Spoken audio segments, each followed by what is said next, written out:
ரிஷபராசி அன்பர்களே, 2026 ஆகஸ்ட் மாதம் என்ன பலன் எப்படி இருக்குது அப்படின்னு பார்க்கும் பொழுது, இந்த மாதம் உங்கள் ராசி அதிபதியாக இருக்கக்கூடிய சுக்கிர பகவான் நீச்சமாக உட்கார்ந்திருக்கார். அப்போ ராசி அதிபதி நீச்சம் ஆயிட்டாரே, அப்போ பெரிய கெடுபலன்கள் ஏற்பட்டு விடுமோ என்கின்ற ஐயப்பாடு ஒரு சில ரிஷபராசி என்பவர்களுக்கு கண்டிப்பாக இருக்கும். நிச்சயமாக இல்லை. ஏன்னா இந்த மாதத்தினுடைய தொடக்கத்தில் சுக்கிரனுக்கு வீடு கொடுத்த புதன் பகவான் ஆட்சியாகத்தான் இருக்கிறார். அது போக உங்களுக்கு யோகத்தை தரக்கூடியவன் யாருன்னா சனி பகவான். அந்த சனி பகவானுடைய பார்வையில் சுக்கிரன் இருக்கார். அப்போ அதனால் நீங்கள் பயப்பட வேண்டிய அவசியம் என்பது கண்டிப்பாக இல்லை. என்ன பாசிட்டிவ் எண்ணங்களை மட்டும் விதைக்கணும். நெகட்டிவ் விஷயத்துக்குள்ளே போகக்கூடாது. கோபம் வரும், ஆக்ரோஷம் வரும். ஏன்னா 2ஆம் இடத்தில் செவ்வாய் உட்கார்ந்துருக்காரு. கோபக்கார கிரகம், ஆக்ரோஷமான ஒரு கிரகமாக இருக்கக்கூடிய செவ்வாய் வாக்குஸ்தானத்தில் உட்கார்ந்துருக்கு. டக்குன்னு கோபம் வரும். இல்லைன்னா கோபம் வருவதற்கு மாதிரி தூண்டுதல் உங்களுக்கு ஏற்படுத்திடும். உங்களை டெம்ட் ஏற்றுவாங்க.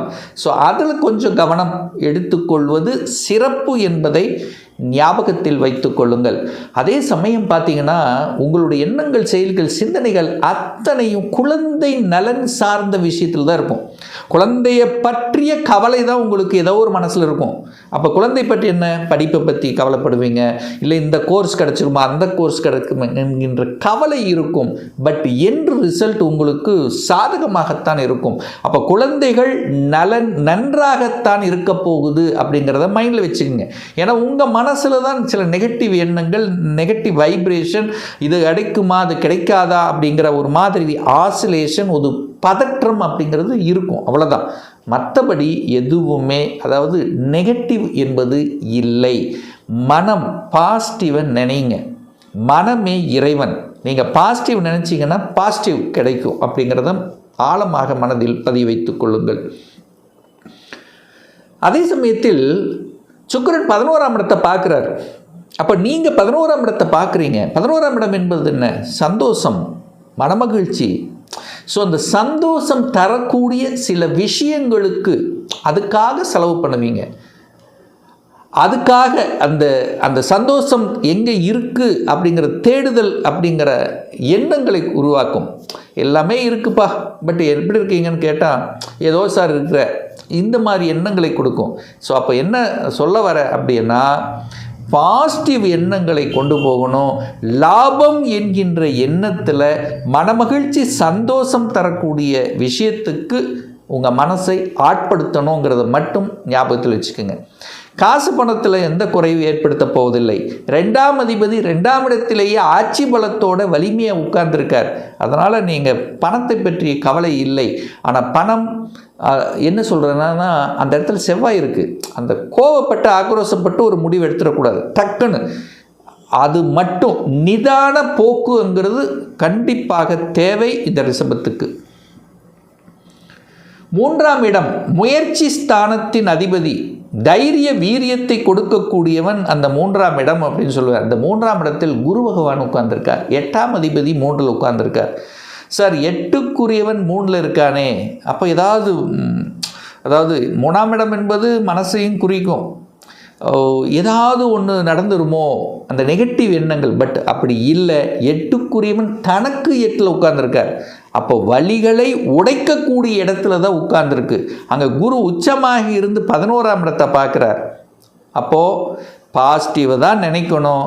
வெற்றி என்பது சக்ஸஸ் தான். புகழ் கிடைக்கக்கூடிய அமைப்பு, ட்ராவல்ங்கிறது கண்டிப்பாக இருக்கும். சிறுதூரம், அதாவது 1 நாள் 2 நாள் ட்ராவல் அப்படிங்கிறது கண்டிப்பாக இருக்கும். முயற்சியால் வெற்றி பெறக்கூடிய அமைப்பு உண்டு. சகோதரர்களுடன் கருத்து வேறுபாடு வராமல் பார்த்து கொள்வது நல்லது. புதிய ஒப்பந்தங்கள் கிடைக்கக்கூடிய அமைப்புங்கிறது நிச்சயமாக உண்டு. எழுத்து கலைத்துறையில் சில நாட்டங்கள் கண்டிப்பாக உண்டு. புதிய ஒப்பந்தங்கள் கிடைப்பதற்கான சந்தர்ப்பங்கள் இந்த மாதம் கண்டிப்பாக எதிர்பார்க்கலாம். அப்போது கலைத்துறையில் இருக்கின்றவர்களுக்கு இது கிடைக்குமா கிடைக்காதா அப்படின்னா அந்த கடைசி மொமெண்ட்டில் கண்டிப்பாக நீங்கள் நினச்சது நடந்து விடும். அதனால் நீங்கள் வருத்தப்பட வேண்டிய அவசியம் இல்லை. 4ஆம் அதிபதி இருக்கக்கூடிய சூரிய பகவான் இந்த மாதம் 17ஆம் தேதி, ஆகஸ்ட் மாதம் 17ஆம் தேதி 4ஆம் இடத்திலேயே ஆட்சி பலத்தோட வலிமையை உட்கார்ந்திருக்கார். 4ஆம் இடம் ஸ்ட்ராங், சுகஸ்தானாதிபதி வலிமையாக இருக்க போகிறார். அப்போ இந்த சுகத்தை வலுப்பெறுவதற்காக, அதாவது ரொம்ப நாளாக இந்த ரிஷபராசி என்பர்கள் எனக்கு ஒரு வீடு, சொந்தமாக ஒரு வீடு வாங்கியிருக்கணும், ஒரு சொந்தமாக நான் சம்பாதிச்சு ஒரு வீட்டில் கட்டி அதில் இருக்கணும் அப்படிங்கிற எண்ணங்கள் நிறைய பேர்த்துக்கு இருக்கும். அதுக்குண்டான அந்த பார்த்து போடக்கூடிய அதற்குண்டான அந்த தன்மை உங்கள் மனசில் ஆழமாக விதைக்கும். அதை செயல்படுத்துவதற்குண்டான அந்த அம்சங்களும் இந்த மாதம் உண்டு. ஏன்னா நாளுக்குரியவன் 4ஆம் இடத்திலேயே வலிமை பெறுகிறார், ஸ்ட்ராங்காக இருக்கிறார். ஆனாலும் என்ன, அங்கே கேது வேறு இருக்கு, சரி இது வாங்கலாமா அது வாங்கலாமா, சரி கொஞ்சம் பொறுத்து போகலாம், இப்படி ஒரு ஆசிலேஷனையும் கண்டிப்பாக கொடுக்கும். அப்போ அங்கே கேது இருக்கிறதுனால அப்படியும் ஒரு இடம் வாங்கணும், நிலம் வாங்கணும்னா டாக்குமெண்ட்டோ அல்லது ஏதாவது வில்லங்கம் இருக்கா அப்படிங்கிறத 100% செக் பண்ணணுங்கிறத ஞாபகத்தில் வைத்து கொள்ளுங்கள். 4ஆம் இடம் வலுப்பெறுகிறது. அப்போ வீடு வாங்கலாம், வண்டி வாகனம் வாங்கலாம், கண்டிப்பாக வாங்கலாம், அதில் வாங்குவதற்கு தடை இல்லை. ஆனால் அங்கே கேது இருக்கார், அப்போ ஒரு கன்ஃபியூஷனை பண்ணிவிடும். அப்படி வாங்கணுன்னா டாக்குமெண்ட் வில்லங்கம் இருக்காங்கிறது 100% செக் பண்ணணுங்கிறத ஞாபகத்தை வச்சுக்கோங்க. ஏன்னா சுக்கிரனும் அங்கே நீச்சமாக இருக்கார். ரைட் சார், வேலை கிடைக்குமா? 6ஆம் அதிபதி யார்? சுக்கிரன். தனக்கு 12ல் போயிருக்காங்க. அப்போ வேலையை மட்டும் விட்டுறக்கூடாது. அவசரப்பட்டு ஆக்ரோசப்பட்டு வேலையை விட்டுவிடக்கூடாது என்பதை ஆழமாக மனதில் பதிய வைத்துக் கொள்ளுங்கள் இந்த ரிஷபராசி என்பர்கள். ஏன்னா 6க்குரியவன், 6ங்கிறது வேலையை குறிக்கக்கூடியது. அது தனக்கு 12ல் போய் மறைஞ்சிருக்கார், நீச்சமாக இருக்கார். அப்போ வேலையில் டென்ஷனாக இருக்கும், வேலையில் ஒரு அழுத்தமாக இருக்குன்னு ஒரு சிலர் நினைக்கலாம், அல்லது ஏதோ ஒன்று பண்ணக்கூடிய தன்மை. ஆனால் விரயம் மட்டும் ஏற்படுத்திடக்கூடாது. ஏன்னா கோபம் வரும் உங்களுக்கு, செவ்வாய் 2ல் இருக்கு. அப்போ கோபப்பட்டு ஆக்ரோசப்பட்டு வேலை விட்டுறக்கூடாது, இது மைண்டில் வச்சுக்கோங்க. 6க்குரியவன் தனக்கு 12ல் மறைஞ்சிருக்கிறதுனால கண்டிப்பாக எதிரி தொல்லைகள், அந்த வேண்டான்னு நீங்களே ஒதுங்கி போயிடுவீங்க, இல்லைன்னா அவங்க ஒதுங்கி போயிடுவாங்க. ஸோ இதுவும் நீங்கள் அந்த இடத்துல 6க்குரியவன் தனக்கு 12 உங்கள் கழுத்தை பிடிக்கிற அளவுக்கு இல்லை. கடன், 6ங்கிறது கடன், அந்த கடனும் தனக்கு 12ல் மறைஞ்சிருக்கு.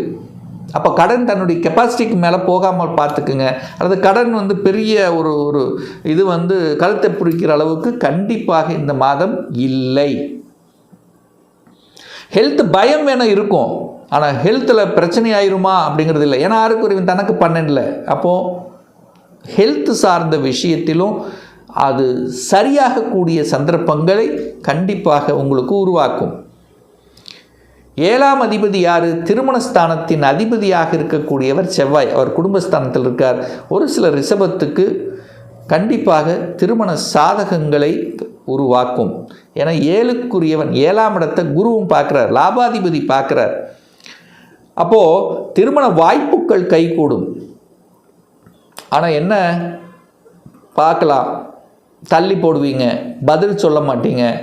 இந்த மாதிரி சின்ன ஒரு தடையை கொடுத்தாலும் அதில் எந்த பெரிய பாதிப்பை ஒன்றும் ஏற்படுத்த போவதில்லை. ரைட். 8ஆம் அதிபதி தனக்கெட்டில், அதனால் பெரிய வலி வேதனை கண்டிப்பாக இல்லை. 9ஆம் இடம் பாக்கியத்தை தரக்கூடிய இடம் 9ஆம் இடம். அந்த 9ஆம் அதிபதி 11ஆம் இடமான லாபஸ்தானத்தில் உட்கார்ந்துருக்கார். அப்போ வக்ரமாக இருக்கார். என்ன சார் பலன்? இதுவரைக்கும் பாக்கியமே கிடைக்கல சார், இப்போ பாக்கியம் கிடைக்க போகுது. குரு 11ஆம் அதிபதி 11ஆம் இடத்தை பார்க்கிறார். 11ஆம் அதிபதி பாக்யஸ்தானத்தை பார்க்கிறார். 9 11 கனெக்ட் ஆகுது, 10. அப்போ அதிர்ஷ்டங்கள் இனிதான் கிடைக்க போகிறது ரிஷபத்துக்கு. எங்கே? தொழில் இது வரைக்கும் நல்லா பண்ணேன் சார், பெரிய லாபம் கிடைக்கல, இப்போ கிடைக்க போகுது. அந்த லாபம் கிடைப்பதற்கு உண்டான அந்த ஸ்ட்ராட்டஜி பிளான் இப்போ வகுப்பீங்க. அதுக்கு இப்போ உகந்த காலகட்டமாக இருக்கிறது. அதற்கு ஒரு மாற்றத்தை கொண்டு வருவீங்க. இத்தனை நாள் அதை பண்ணியிருக்க மாட்டீங்க, இப்போ மாற்றத்தை கொண்டு வருவீங்க. அல்லது நல்ல தொழிலாளர்கள் உங்களுக்கு கிடைக்க பெறுவார்கள், அறிவுள்ளவர்கள், ஒரு திறமை மிக்கவர்கள் இப்போ கிடைச்சி அதுக்கு ஒரு சாதகமாக அந்த லாபம் அடைவதற்குண்டான சாதகம், அல்லது லாங் டேர்மில், அதாவது தன்னுடைய தொழில் விரிவுபடுத்துவதற்குண்டான அத்தனை அம்சங்களையும் கொடுக்கும். அதுலேயும் புதிய ஒப்பந்தங்கள் கிடைக்கும். இதுவரைக்கும் கிடைக்காத விஷயங்கள் இப்போ கிடைக்கப் போகிறது. அப்போ தொழில் மாற்றங்கள், ஊர் மாற்றம், உத்தியோக மாற்றம், இந்த மாதிரி மாற்றங்களை செய்வதற்கு ஒரு உகந்த மாதமாக இந்த ஆகஸ்ட் மாதம் அமையப்பெறுகிறது. அப்போது நல்ல சேஞ்சஸ் அப்படிங்கிறது கண்டிப்பாக உண்டு. இதில் மாற்று கருத்து இல்லை. ப்ரமோஷன் கிடைப்பதற்கு, உயர்வு கிடைப்பதற்கு, அரசு மூலமாக அனுகூலம், அரசு வேலை கிடைப்பதற்கு, ஒரு சிலருக்கு அரசு வேலை கிடைக்கும், அரசாங்க பதவி கிடைக்கும், டிரான்ஸ்ஃபர் கிடைக்கும், அதாவது ஸ்டேட்லேருந்து சென்ட்ரல் சார்ந்த விஷயங்கள். இந்த மாறுதல்களுக்கெல்லாம் இப்போ ஒரு அற்புதமான ஒரு காலகட்டம் தான் இந்த ரிஷபராசி என்பர்கள். அப்போ ஒரு சேஞ்சஸ், ஒரு மாற்றம், முயற்சியால் வெற்றி, புகழ், கௌரவம் இதெல்லாம் கிடைக்கக்கூடிய ஒரு நல்ல மாதம் ரிஷபராசி என்பர்களுக்கு. ஒரு துல்லிய பலன் 2026 எப்படி இருக்க போகுது, உங்களை பற்றி தெரிஞ்சுக்கணும். வேலையா தொழிலா? வேலைன்னா எப்போ ப்ரமோஷன் கிடைக்கும், தொழில்னா எப்போ சொந்த தொழில் செய்வதற்கான கொடுப்பினை இருக்குது, திருமணம் தடைப்பட்டு கொண்டே இருக்குது, எப்போ சார் திருமணம் நடக்கும், எப்போ தான் நமக்கு குழந்தை பாக்கியம் கிடைக்கும், எப்போ இடமாற்றம், எப்போ நான் வீடு கட்டுவேன், எந்த கோர்ஸ் படிப்பதற்குண்டான கொடுப்பினை இருக்குது, இது போன்ற கேள்விகளுக்கு துல்லியமான பதிலை நம்மால் கூற முடியும். ஒரு பர்சனல் கன்சல்டேஷன் எடுத்துக்கணும், ஒரு சுயஜாதகம் பார்க்கணும் என்று விருப்பப்படக்கூடிய அன்பர்கள் டிஸ்பிளே தெரியக்கூடிய நம்பருக்கு வாட்ஸ்அப் மூலியமாகவோ ஃபோன் கால் மூலியமாகவோ தொடர்பு கொண்டு நேரடியாகவோ அல்லது ஆன்லைன் மூலமாகவோ அப்பாயின்மெண்ட் பெற்றுக்கொண்டு கன்சல்டேஷன் எடுத்துக்கலாம்.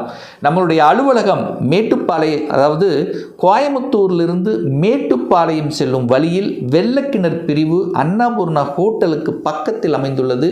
பிரியர் அப்பாயின்மெண்ட் வாங்கிட்டு நேரடியாக கன்சல்டேஷன் எடுத்துக்கலாம். நம்முடைய சேனலை நீங்கள் ஃபஸ்ட்டு டைம் பார்ப்பவர்கள் என்றால் மறக்காமல் சப்ஸ்கிரைப் பண்ணிக்கிங்க.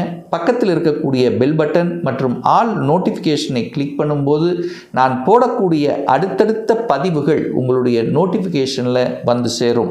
மீண்டும் ஒரு நல்ல பதிவில் உங்களை சந்திக்கும் வரை உங்களிடமிருந்து விடைபெறுவது உங்கள் அஸ்ட்ராலஜர் டாக்டர் சதீஷ்.